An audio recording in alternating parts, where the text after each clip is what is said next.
May sasakyan? Hindi. Ano gagawin? Normal. Ipapalit mo yung spare! Sino spare ka na?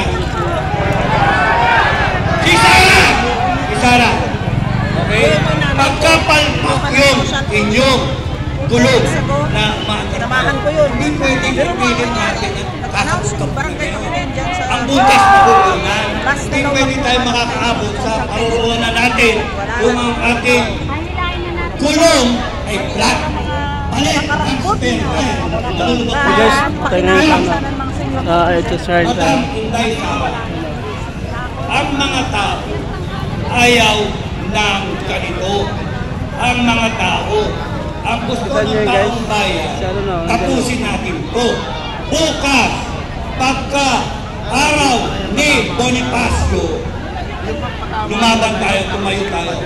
Pagka kayo pinukpok, mag-declare nga ako ng People's Revolution, bumalik kayo, may dala-dala kayong itak, polo, baril kung gusto ninyo.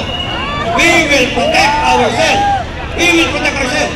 Kaya, ang unang putok, tandaan niyo yung kwento ko, Makati, ang unang putok ang galing sa gobyerno, hindi ito sa mga nagre-rebelde.